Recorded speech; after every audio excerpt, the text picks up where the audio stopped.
Ask yourself, what is God? Is God in that murti? Is God in that statue in the temple? Is God everywhere? Don't listen to anyone. Find your own version of God. Have you ever thought about how special the world is that we're living in? We're going about our lives, but there is this infinite universe that's going on right now in front of us. This perspective of mine has broadened up a lot, that I also started seeing everything around me as Devi. First time I understood what surrender is. In order to surrender your life like that, you need to be free of karma. Namaste Acharya Samarth. Thank you for joining the conversation today. It's such a lovely to have you. Thank you for having me. And you just mentioned before we began recording that it's Hanuman Jayanti today. So Jai Hanuman, Jai Shri Ram. Jai Hanuman, Jai Shri Ram. Yes, great day to have us. Yes, such a powerful and amazing day. Yes. So on this powerful day, let's start with your journey today. Okay. Yeah, so what's the earliest memory of your childhood that you can recall of? It's hard to think of the first memory as a child, but in what context are you asking this? What are you trying to find out from my childhood memories? So just as a child, what comes up in your brain? Just the flashes of memory. Because we don't remember everything, but there are certain things which we do remember.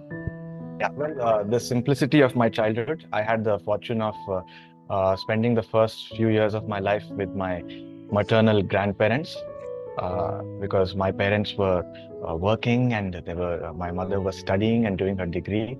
So while I got to spend time with her in the evenings, for most of the day I was with my grandmother and my grandfather, who were the most grounded and peaceful people, living in a beautiful, peaceful home. So I think I had the fortune of spending the first few years of my life in that, in a really peaceful environment, which allowed me to become grounded for the rest of my life. Wow. So I always carry that grounded, calm energy where I begin from. And so I think, yeah, I remember that. I remember my grandmother being a huge bhakt of Shiva, of Shankarji, doing a lot of puja. And I always used to look at the images of Shankarji in a temple and wonder, what kind of god this is. All the gods wear all this fancy clothing and jewelry, but you look at Shiva, he has a snake on his neck. He has no jewelry. He's sitting in a jungle on a tiger's skin. What kind of god this is? So that really fascinated me, right since the beginning of my childhood days. Wow, that's amazing. These are the memories. In fact, my mother used to tell me when I was a kid that when I was born, or before I was born, she wanted to have a son like Swami Vivekananda, because she was a huge fan of Swami Vivekananda. And, so after all these years, now I tell her, are you happy now? You have a son that's in this field. So yeah, these are the memories. Wow, that's so joyful to hear. Your mother might be so proud and so joyful and so happy to know that. Yeah, she's very happy now, but it wasn't always like this. When a few years ago, when I quit my job and just entered into yoga, my parents were not really so happy. They were shocked. But they came to terms with it, and now they're really happy with what I'm doing here. Yeah, I'll be so blessed to hear your journey of life. Can you please share your life journey with us? Yeah, I mean, look, this is not so much about me, but yes, it's good to open up about yourself. It helps to connect with people. So me as a child was always a very thoughtful kid. I was a thoughtful kid. I used to look at things around me a lot, and I was a very sincere, mature kind of child. A good kid. In school, I was a top, those top students, good at studies. You put me in anything, I'll be good at it. You put me in music, I'll become good at it. I used to love playing football, so I was really good at it. And so, yeah, I was that kind of kid. I was like a follower of Sri Ram, right, since my childhood days. I loved the Ramayana when I was a kid. I wanted a teacher like Guru Vashishta, the Guru of Ram. I wanted that kind of teacher in my life, but all we had was teachers from our Western schools. That's fine. I still respect all the teachers I met. But yes, I was missing the presence of a real guru. I was always fascinated when I read the stories of Ram. And I always wondered, what would it be like to have Vashisht in front of you, teaching you about, everything. So yeah, that's something I wanted as a kid. But because I had Ram in my mind all the time, I always kept in mind that just follow what your parents are telling you to do. Listen to them and, be sincere and try to listen to your elders. This is what I tried to do up till the age of 18. Till the age of 18, I was like Ram. I did everything my parents asked me to do. Even the things that I did not like, we had to do a lot of, things you don't like. Preparing for examinations, trying to enter into university, even when you're not interested. As Guruji say, Thames Nadi Avidya Mandir. Thames Nadi Avidya, exactly. You have to go through it, go through all the hard coaching centers before you enter university. Everyone's trying to put you into the top universities, IIT, engineering, all that. I had to do all that. I have a rank in IIT as well. And I did a degree in computer science from BITS Pilani in Rajasthan, which is one of the top universities of India. Amazing. But all that was up till the age of 18. Up till 18, I said, yes, I am not an adult. I have to listen to everything that my parents say, my elders say. But after I turn 18, no one is going to tell me what to do. And that's what happened. After the age of 18, I absolutely changed the way I was leading my life. I became totally free, totally independent. I did not allow anyone to make decisions for me. And that was hard. That was hard for my parents, for people around me to see that change, because up till then I'd been such a sincere and obedient child, and all of a sudden I've become independent, like a hipster. So yeah, that change happened in college. I got a lot of time to think about deeper matters, while people around me were engaged in silly matters like chasing girls, finding a girlfriend, and looking for a job, and things like that in college. I was reading a lot of books on deeper subjects. I used to read a lot, not just read, I used to go out, I used to meditate. I did not know what meditation is. I hadn't ever learned anything, but I would just start meditating. I'd get this feeling. And so by the age of 21, I had this understanding about my life, a much deeper understanding, a sort of sense of dharma about what I'm going to do for the rest of my life. Even as a kid back in school, I used to sometimes look at myself in the mirror and just wonder, I don't think I've been born to lead an ordinary life that everyone around me is asking me to, because I've been born into this lovely, beautiful family that has allowed me to think freely. My mother always used to tell me, while they were doing puja, while they were worshipping the gods in the temples, she would tell me, don't just follow all this. Ask yourself, what is God? She gave me that freedom of mind to think about. She said, ask yourself, what is God? Is God in that murti? Is God in that statue in the temple? Is God everywhere? So don't listen to anyone. Find your own version of God. And so I had this sense of freedom. So having been born into this great family where you're allowed this freedom to think, and I could see the energy I possessed even as a kid. I had this really hard steel focus. When I got into something, I became really good at it very quickly. And so I always looked at myself and wondered, okay, you've been given this sort of life. It's not to lead an ordinary life. You're meant to do something different. I always felt connected to Ram, to Shiva. So I had this feeling that I might be spiritual. But, Thames Nadi Avidya Mandir sort of, distracts you from that feeling. And you start to become atheistic. And by the time I entered college, I'd become totally atheistic. I still was very, very spiritual inside. In my heart, I kept Shiva, but I never spoke about it with anyone, because, the Western world doesn't look at you they don't look at you as a very educated person when you talk about Shiva or God. So I kept Shiva in my heart, but I appeared atheistic outside. But I was very clever. Even in that atheistic world, I would talk to people scientifically. Even from a scientific point of view, I would talk to them about, where did the universe come from? What is this universe we're living in? Have you ever thought about how special the world is that we're living in? We're going about our lives, but there is this infinite universe that's going on right now in front of us. So that itself is a spiritual feeling that invokes something spiritual. So yeah, even in that atheistic mindset, I was very much thinking about those subjects. These questions broaden our mind a lot. Yeah, they broaden your mind, and they can go the other way as well, because what the atheistic world does is removes all meaning from life. Atheism will take you to a place where you say, there is no God, there is no meaning. The universe is just a series of phenomena, physical phenomena taking place, atoms, molecules. The universe is just a bunch of molecules, hurtling about in space. So what is the meaning to this universe? But it's not scientific enough.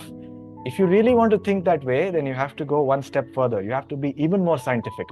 So that's where I realized very early, when I was 18 or 19, that in fact, the real scientific man is the spiritual man. Because if you take this question further, even from an atheistic point of view, that, all right, science tells us that everything is atoms, molecules, and the universe is just physical phenomena taking place. There's no meaning to the universe. Then ask yourself, what is the meaning to this thought? This thought that I have, that there is no meaning to anything, also has no meaning.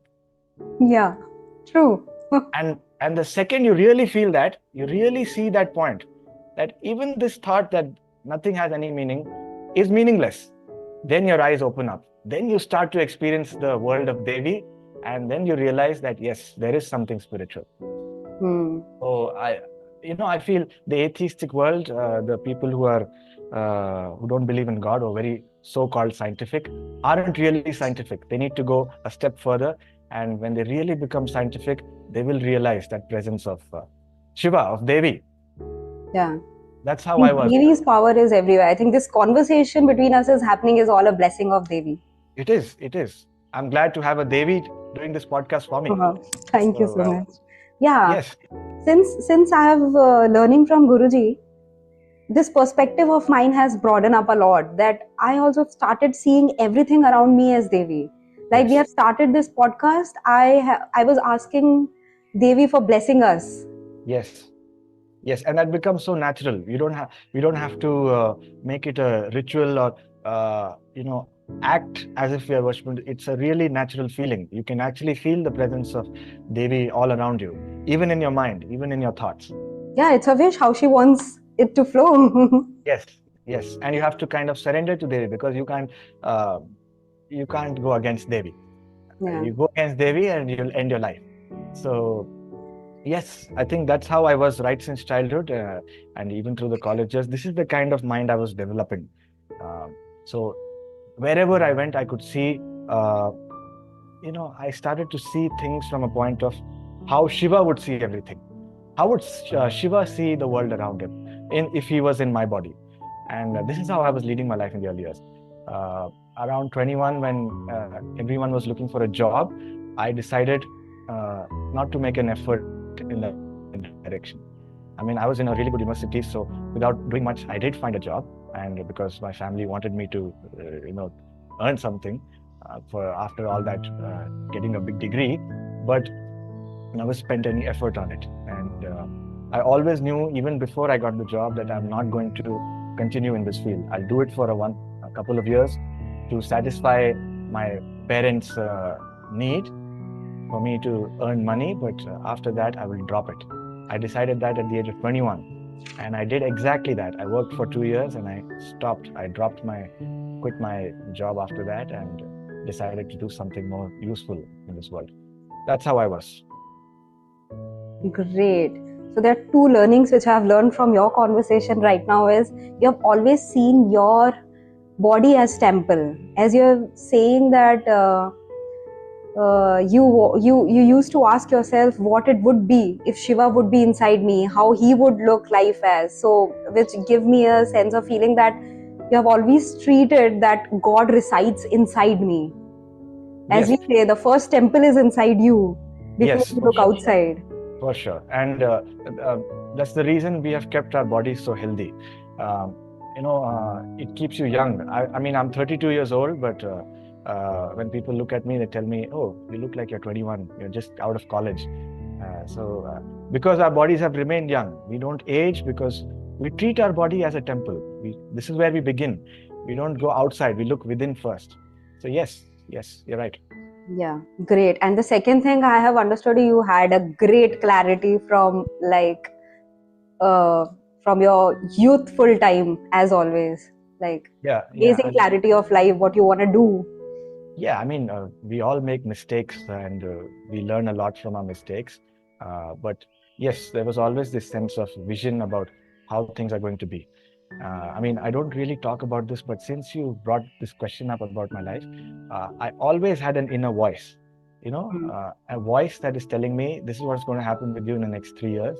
This is what's going to happen with you after that.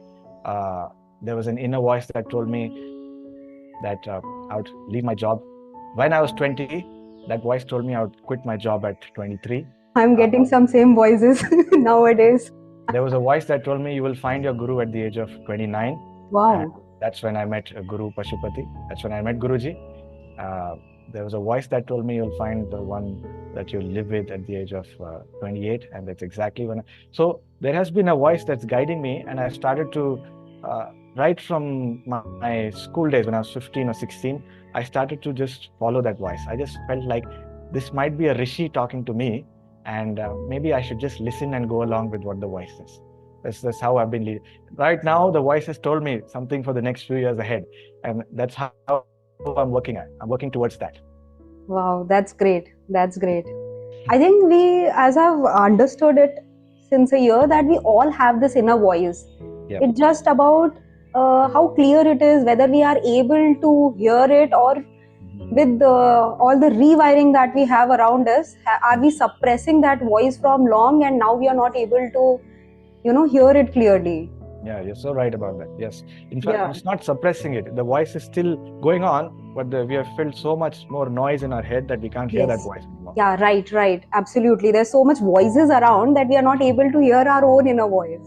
Yes, that's true. That's right. I think you should come up with some another challenge after this Veerya challenge, which can help all of us to hear this voice, our inner voice, our strength. The actual voice which we should be actually hearing rather than the chaos around us. For sure. In fact, I am thinking of a program which will talk about the Yoga Sutras, which will really teach the Yoga Sutras and learn to quieten our mind, which is what yoga is. Yoga is Chitta Vritti Nirodha, which is cutting out these cycles of thought in your mind. That's what yoga is. Okay. And what sparked you to be on this path today? I mean, I told you, right since childhood days, I had this feeling that I'm meant to do something different. I always really thought about the world from a bigger point of view, not just what I'm meant to do, but what kind of world do I want to live in? And the stories of Ramayana, of Ram Rajya, where everyone was happy, everyone lived in harmony, that's the kind of world I wanted to live in, right since I was a child. So that's what sparked me to look at something different, because I started to realize that just chasing the usual direction where you do a job, you get married, as society says, is leading to Kalyuga, leading to a harmonious world. And that kind of vision comes from a lot of thought. You have to think about everything. You have to think about why are people turning violent these days? Why is there so much corruption? Why, despite having more education, people are still unhappy? Why is the government so unconcerned about the people?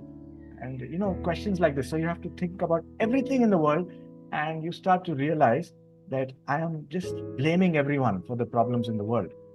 I have to start from here. I have to start from me. I have to realize that all the corruption that I see out in the world is also a part of me. I have been conditioned. I also have that corruption here. So before blaming others, I have to get rid of the corruption in my brain, in my head. Right. Yes, I was always beginning from that point of view, and I was clear about wanting to lead a very harmonious life. I wanted to live in a world of harmony, where everyone, sort of connected with each other, good to each other, and just happy. That's the world I wanted to live. I think the world which you are talking about, everyone would be so joyful, flowing and dancing and just enjoying the life. Yes, for sure. That's the world. Be in And I think harmony. that is dharma. That's where dharma begins. People talk about purpose, dharma. How do I find my purpose? You don't find your purpose by asking yourself what you want to do. You have to look at what kind of world you want to live. And then when you have that vision of the world, what is your role in that world? How do you contribute to building that world? That becomes your dharma. So I think dharma begins there. Your life begins there to have that kind of grand vision. Right. So I got this lesson in 2023, 2 years back, that instead of blaming and putting fingers on others, take 100% responsibility of your life. Like, I am responsible 100% for my life. Yes. For sure. However it's happening, it's me. Yep. That's a warrior's mindset. Yeah. So I'm 100% responsible for whatever is in my life. And I'm so blessed. Yes, perfect. So you're a warrior. You're not a victim. Wow. Thank you so much. Yeah. So Devi is teaching me lessons, and I am super blessed by her blessings. And as you have mentioned about, like, in our conversation just now, that surrender to the Devi. So many things, are the dictionary word for us, because we have gone through these words, we have said it, heard it everywhere. But unless we experience it ourselves, we actually don't know the meaning of it. Like the word surrender, I didn't knew it until I went to Kedarnath. That was the first time in, I think, 2022 or 2023. First time I understood what surrender is. Like, when that happened with me, I was like, wow, if this is surrender, I want to be in it. Yeah, Kedarnath is a special place, isn't it? Yes, that's where I first time felt like surrendering, the feeling of surrendering, what the word means surrender. So that was amazing. Yeah. In fact, I took a couple of our students who were foreigners to Kedarnath last year. Okay. And when we reached up there, after walking for 30 kilometers, we could sense an ocean of energy under the temple, revolving around the Kedarnath temple, in the ground. Okay. And I had tears coming into my eyes for no reason, just standing in front of the Kedarnath temple. So we sat down there, and for 20-30 minutes, we allowed all that ocean of energy to fill our body. And wow. Now I carry that. I carry that with me all the time. In my spine, I have the energy of Kedarnath. And so, yes, Kedarnath is a special place. Yeah, it's magical. Yeah. And as you've mentioned in our conversation previously, that you live your life by 14-day Veerya challenge. Yeah. Yeah. Yeah. I mean, look, it's nothing. The 14-day Veerya, I live my life according to it, meaning that it's my usual routine. It's nothing special. It's my usual routine. Apart from that, I do other things as well. But what I teach in the 14-day Veerya challenge keeps me functioning really high energy as a guy, as a man. And I have noticed men around me don't have that kind of energy. That's why I teach the challenge. That's why I want people to understand that there really is this thing called Veerya. It's not imaginary. It's not a thing that people are trying to brainwash you with, but Veerya is a real thing. And to experience it, you have to go through these 14 days. You have to learn to build that energy, to visualize it, and then channel it up. And it's real. So it's a day-to-day routine for me. It's not something which is extraordinary for me. It's become an everyday thing. I've been living like this for many years now. Oh, that's your everyday lifestyle. That's what I wanted to ask you. How has your transformation as a man shaped you who you are today by following this daily routine of yours? Yeah. I always had a lot of Veerya. I don't want to talk too much about myself, but I've always lived like that, where I could do things others can't do, and especially other men don't seem to have that kind of toughness to get things done. And so it was just a fortunate gift that we're born with this kind of energy, that we could do things and build that level of Veerya. So I always had that. I never did sit and watch porn and waste my Veerya.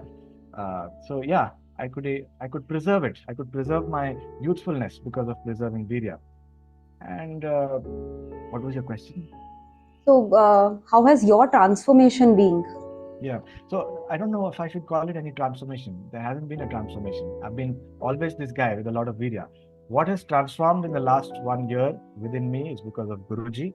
Uh, because, just having Veerya, but not learning how to be grounded, it can make you fly everywhere. So I was a guy who had so much energy, but my mind was flying in all directions and losing energy because of it. So now that's not a man. That's not a strong man. So what Guruji taught me was to always remain grounded, grounded with the earth, to have that grounding presence in your life, to feel heavy down there in your moola chakra rather than here. A Okay. lot of so-called spiritual people that focused here, Shambhavi Mudra and all kinds of things they're learning, all the time focused here, thinking that third eye they become like Shiva. But I did that for many years. From after 21, I learned the Vipassana meditation, where for 10 days you have to be all quiet and meditate for 10 hours a day. You don't talk to Yes, anyone for yes. 10 days, and somewhere in the mountains. I did that in the Himalayas. But all that meditation, without knowing the basics, without a guru, can take you in a wrong direction. For 7 or 8 years, I was meditating a lot, but my energy was all here. It's building up here. And I had some experiences because of it, because you have all that energy in your Agnya chakra. Yes, you can experience a few things which are out of the ordinary, but it will not give you stability in your life. I had a very unstable life because I had no grounded energy. By grounded energy, I mean down here in the at the base of your spine. I never focused there. All my focus was here, thinking I'm becoming Shiva. My third eye is opening. All those silly Okay. spiritual immaturity is what people have these days. And our Guru, this is why I'm forever grateful to Guruji. He taught us for the first time that your energy has to begin down there in your moola chakra, not here. This comes later. There's so much going on, because when your energy starts to rise and your third eye develops more and more energy, you start losing your willpower, which is a Okay. fascinating thing to think about. As you start from the lower chakras and your energy starts to rise, your willpower goes away, meaning your actions, your life starts to become more and more out of your control and more surrendered to Shiva and Shakti. Wow. So now, in order to surrender your life like that, you need to be free of karma. You need to be free of the karma that you have accumulated. Otherwise, you will have a lot of pain, because you are losing your willpower and you still have so much karma running your life, which you are not able to take control of, which you are not able to get past. Therefore, Guruji teaches us, build your energy first in the moola chakra. Focus here. Feel heavy down there instead of here. Start feeling heavy down there. So in the last 1 year, I've really meditated on the moola chakra, and only in the last 1 year, I've started to actually feel like now I'm coming into my real self. Now I'm becoming a real man. This is the transformation that I've had in the last one, being with Wow. Guruji. That's amazing. Yeah. Yeah. I Because think, one of the adhara that Guruji has taught in 64 days challenge is the moola adhara, which is with itself is the second part after Padangushtana asana. yes. So yes, I can Moola totally Adhara, relate. the Yeah. Moola Chakra, your Veerya is also there in the Moola. Now, I keep talking about the Moola because I feel everyone in the world needs to hear this, especially the men. All the men need to hear this fact that your energy has to be built down there in the Moola. You need to be really grounded. You need to feel like you're a tree standing on earth with your roots connected to the earth through your Moola Chakra.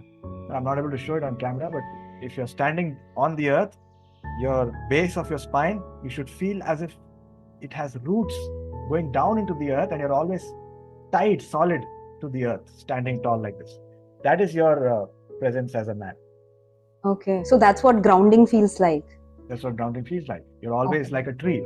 I have a tree next to me right now, and I can see that it's growing up into the sky, but it's rooted deep down into the earth. Yes. And that's what we have to be as human beings, rooted deep into the earth. Wonderful. As we are also the part of nature.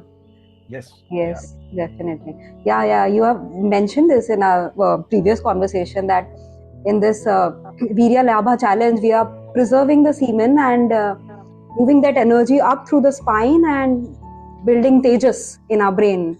Yeah. Yeah, so would like to know from you what Tejas is and why any man needs it in everyday life. What is Tejas? It's not something easy to describe, but Tejas is very, very much visible. It's visible. You'll come across people in your life who seem to be shining. The aura which people carry? Yeah. Even if people don't sense aura, they can still see a shine on their face. They see a sort of brightness when people talk, when people do things. A sort of light around them. That is Tejas. Because those human beings have allowed their Veerya to remain conserved in their body, remain preserved. And it has started to rise through the spine, and it has started to have an effect on their brain, start to have an effect on their glow. So these people are glowing because they have a lot of Veerya, and that ojas, which is your base sexual energy, has now been converted into something more spiritual energy or Tejas. So for me, examples of Tejas are, as always, someone divine. Anyone who has a lot of Tejas is someone who is becoming divine. So every spiritual person has a lot of Tejas. And in fact, you can't be spiritual if you don't have Tejas. Okay. Yeah. That's a basic fundamental energy that need to be there. Yeah, it's sort of refined. It's developed energy. Your ojas is your base energy, which starts from your moola chakra down there, but it starts to rise. If you allow it to remain there, don't waste it away through losing your semen, through sex, through pornography addiction, and all these silly matters, through conflicts with people, through a lack of belief that you are divine, through atheism, through corruption, through doing things that are not favorable to your dharma. These things make you lose your Veerya. But if you don't do all this and you allow yourself to remain like a child, innocent, then ojas starts to convert into Tejas, and you remain youthful. You don't age. You stop aging. When I received my Siddha Diksha from Guruji, the name I received was Mrityunjay, which is one who overcomes Mrityu or death. And I plan to do that. One of my missions as a growing Siddha is to forever remain youthful like this. I was like this when I was 21. I look the same when I'm 32. And I plan to be this way and set an example to people around me that what Guruji is teaching about Tejas is real. It's not a joke. It's very much real. That's one of my missions. Wow, that's so lovely to hear. And just on a lighter note, when you said Tejas is something which one can get attracted to and feel that vibrant energy in a person, on a lighter note, I want to say I think cosmetic industry will go down. For sure. People start to have their own radiance. Yeah, for sure. Their own energy radiating. You don't need an external substances to just apply on yourself. Never. You wouldn't need it. I've never applied any kind of cream or substance on myself, and I don't want to. Yeah, even I feel it's so, fake. Yeah. When you apply, only in the winters I apply usually the normal oils. Yeah. Which we get, like either coconut oil or some other oil, sesame oil or something, just to remove that dryness. Yeah. Otherwise, if you apply some cream, it feels so. I just want to go and wash my face again. Yeah. So yeah, you're right. That's one of the side effects, but it's just a small side effect. The real effect of Tejas is you start thinking spiritually. You see the presence of Devi in everything. You start to realize that atheism is a joke, and you can sense the divine everywhere you go. That's what happens when you have Tejas. So, when you have a lot of Tejas, you can never lose Dharma. You can never fall back from the path of Dharma. And so you will continue growing further and further when you have a lot of Tejas. I think Dharma and Veerya go together. Okay. A man may have a lot of Veerya, but it has to go hand in hand with Dharma. So Dharma is purpose, as you said. Dharma is purpose, or having a grand vision of how you want the world to be. Because, I think it starts from there. When you have this beautiful vision of what you want the world to be, your actions start to reflect that vision. Every action that you make is contributing to that vision. That is Dharma. Okay. Heaven, the gods didn't bring us onto this earth to work as an engineer, to work as, to have a career, to just have a family. This is not why we were born. Our Dharma is something way more vast than ourselves, than this little life that we have imagined ourselves to be. So Dharma is that grand vision of the world from which your actions start to reflect, and your morals start to develop from that vision. So if you want a world which is harmony, which is in harmony with nature, where everyone lives happily, peacefully with each other, then your morals start to change. Then you start to behave differently with people. You start to look at people's problems. You start to be more helpful. You start to take care of your body and mind. So your morals reflect your Dharma. Your Dharma comes from that wonderful vision of the world that you want to be. So yes, if you have a lot of Veerya, but you're lacking this Dharma, first of all, you won't be able to sustain this Veerya, because you'll involve yourself in actions that make you lose your Veerya, adharmic actions. So you will lose your Veerya. And secondly,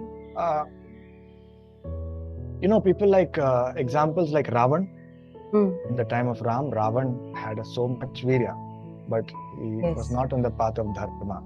So his life didn't turn out that great. So men need to understand that as we do this Veerya challenge, I'm not just teaching you how to build your Veerya or thunder. The challenge has a very important component of understanding that you need to have a divine sense of purpose. Otherwise, there is no use of building your Veerya. Don't join the challenge if you want to build your Veerya to attract a girl, or for these silly things, to accomplish a small task in your life. Don't build your Veerya just for this, because you will do it. You might be able to attract a girl, you might be able to accomplish something in your life, but it will not end up in a happy ending, because you don't have Dharma. So a crucial factor is to have Dharma go hand in hand with Veerya. More Veerya allows you to have a better sense of Dharma. A good sense of Dharma allows you to build your Veerya. It's it's fueling each other. Veerya is fueling your Dharma. Because if I didn't have Veerya, I wouldn't be able to have a sense of Dharma. What Dharma can I envision if I have no Veerya? If I'm a weak man, if I'm lacking energy, if I don't have this sense of divinity, I'm not able to envision something on a large scale because I have no energy. I'm just hooked to pornography. I'm wasting my time on silly things. I'm eating unhealthy. I'm not spending time out in nature. I'm living in enclosed walls all the time, like a prisoner. If I'm living that kind of life, I don't have Veerya, so I don't have any Dharma. I can't think of Dharma. So it's a very crucial thing. Veerya and Dharma go together. Okay. Yeah, a lot of energy gets wasted on judging each other, or in conflicting thoughts when one is not when two people are not in a same set of frame. A lot of energy gets wasted. Yeah. So I can understand. As I have understood, it's like Veerya is the energy, and if you have a right purpose, you can utilize that energy to source your purpose, and then the purpose grows more bigger, and through that you get more of energy. For sure. So it goes in this cycle. And if you don't have energy, you have purpose, you won't be able to fulfill it because you don't have energy. No energy. And let's say if you have so much of energy, but you don't have a purpose, so basically you don't have a Dharma or a direction where to channelize this energy, then it gets wasted and distributed in various... No, then you become Ravan. Ravan. Yeah. You have a lot of Veerya, but you don't have Dharma, you will start to create chaos in the world. You will become Ravan. And we'll be disturbed and others will be disturbed by us. Yeah. Right. Yes, so Veerya and Dharma always go together. This is a crucial teaching of the program that I teach. Right. And he also says that every man should be a yogi first.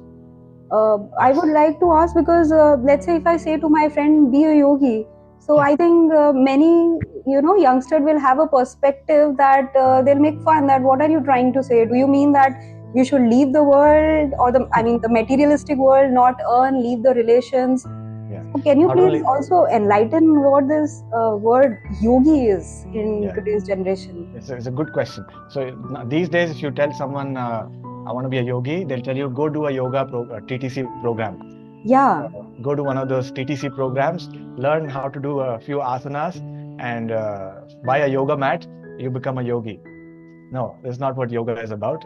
There have been, when we think of Krishna, when we think of Rama, we don't think of them doing asanas on a yoga mat, but these were the greatest yogis. So what is yoga? What is a yogi? Yoga means, as Guruji teaches us, to be in symbiosis is yoga, or to be worthy. In Hindi and in Sanskrit, yog means to be worthy. मैं इसका योग्य हूँ, meaning right. I'm worthy of something. So when you are worthy of being present in Devi's universe, then you are a yogi.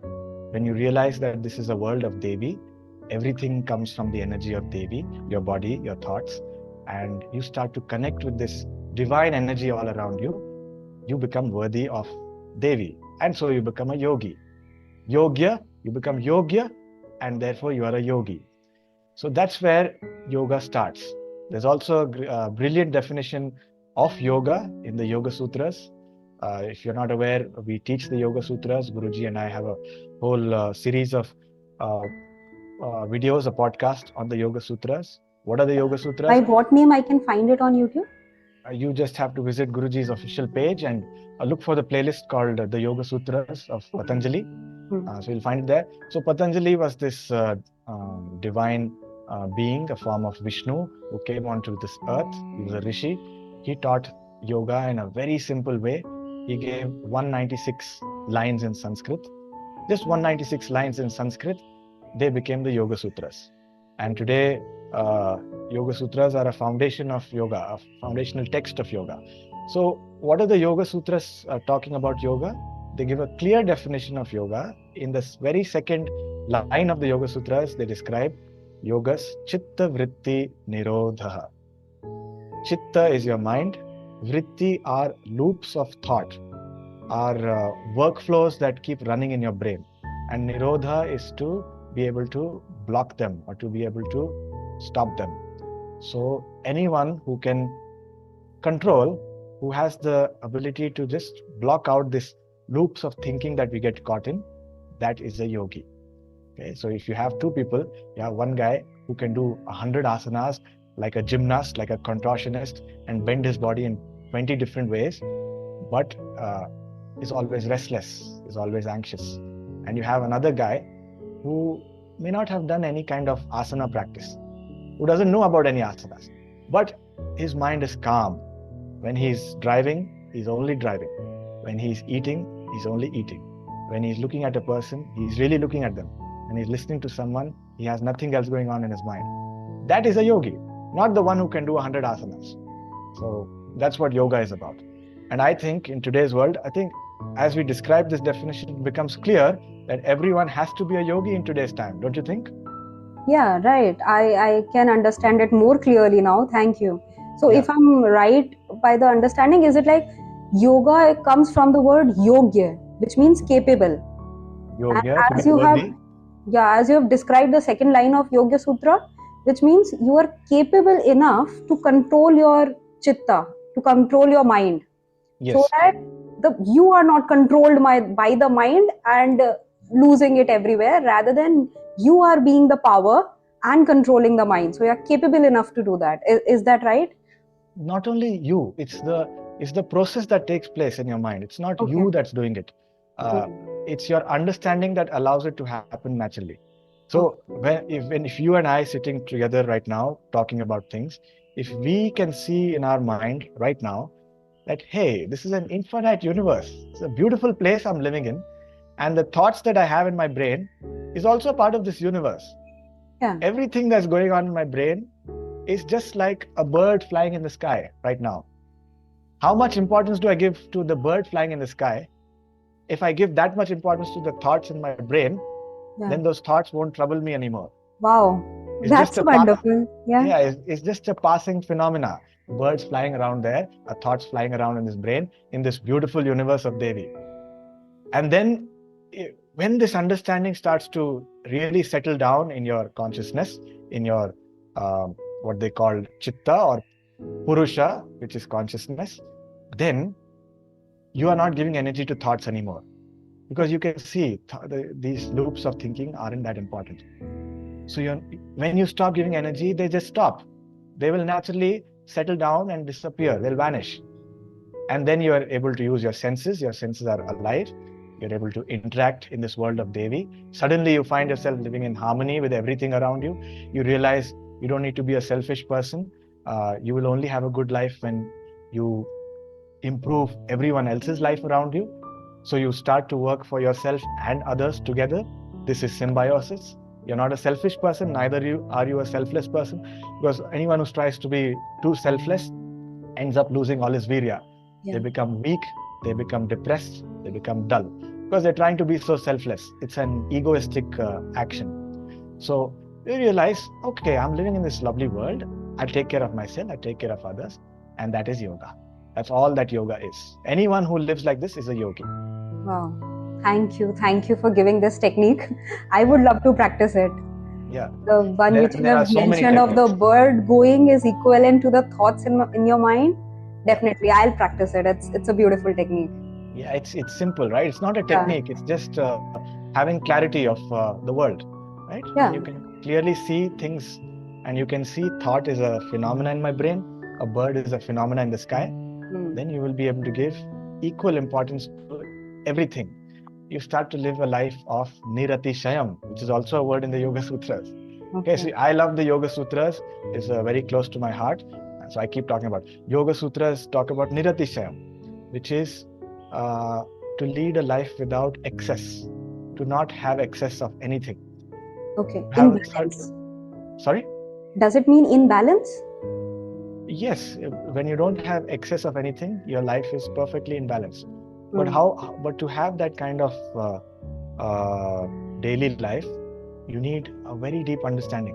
What is a life of Niratisham? What do you mean by no excess? When I say don't do anything excessively, what defines excess? What is balance? So a yogi understands this, because a yogi is always operating from his Purusha. From that state of Shiva within him, he finds Niratishayam. So he has a certain time in the day to think, but not beyond that. He doesn't waste time overthinking. Maybe in the morning I get up, our Guruji always teaches us, have thinking time in the day. So in the morning when you wake up, you plan out, okay, I'm going to have my day ahead like this. I'm going to do so and so tasks. I plan my timeline for the day. And I spend some time thinking creatively about what I want to achieve in the next 1 month, in the next 1 year. I spend some time thinking about it, because that then drives me for the day ahead. But after that thinking time, I'm able to suspend it, because I realize now I don't need to give it undue importance. Otherwise, I'm wasting my energy overthinking. So I stop there. I start taking part in tasks. I get on to what I need to do. Even when people are doing their tasks, they're still thinking about 20 different things, right? Even when I'm cooking, people are cooking, but they're thinking about all the pain that they went through, about someone who betrayed them, about their failed relationship, about replaying the stories in brain. Replaying the stories. Exactly. This replay of story is called vritti in Sanskrit. And the one who's able to suspend this vritti is the yogi. So it's a clear definition of yoga. If you so find powerful. Yourself, yes, it's so clear. All you need to do if you want to be a yogi is see how much stories you have running in your head, and how easily are you able to cut it out. You're a yogi. No, right. That's so powerful. Yeah, thank you for that clarity. Now I would like to ask you certain questions which someone who is interested in joining the Veerya challenge might have their mind before joining. So so if someone approaches Veerya Labha challenge with a wrong mindset or technique, can it lead to physical or emotional imbalances also? A wrong mindset as in? The techniques you're telling, if they follow it in a wrong way or with wrong intentions. Right. So you mean when we practice Veerya Labha, which is we encourage men to masturbate but not ejaculate their semen. Okay. So do you mean to say that if men come into this and develop this sort of habit to keep masturbating, then can it have a problem? Is that what you're asking? Yeah. Can it also lead to, imbalance in them? Very good question. Yes. If you're using Veerya Labha as a means to fulfill your addiction to jerk off, then it's no use. It's not going to build your Veerya, so there's no use of taking up this challenge. And secondly, it's going to fill your head with desire, with lust, with sexual desire, which is going to take you totally away from the path of yoga. Okay? Because now your head is full of this vritti of sexual desire. Okay? So Veerya Labha has to be done in a very spiritual mindset. We are not doing it because now I don't have porn, so I'll keep jerking off. This is not the reason why we're doing Veerya Labha. It's a very clear mindset that I, as a man, can sense I have so much sexual bursting energy within me. I'll find a way to channel it. I'll find a way, because I don't want to behave in an unhealthy manner out in the social world. A lot of men are suppressing their sexual energy, which in turn creates unhealthy behaviors out in the social world with other women. So we don't want that kind of behavior coming into this world. So I learned to channel it. When I have sexual urge bursting inside me, I practice Veerya Labha for a few minutes. I'm not addicted to it. I'm just practicing it for a few minutes, just like any natural being would do, like a primate out in nature. So many primates out in nature masturbate. It's very natural for animals to do it. Just like that, very naturally for a few minutes, you can masturbate. Allow yourself to release this sexual urge. Okay. It's a very useful thing. It's allowing the man to get rid of this sexual urge that's troubling him.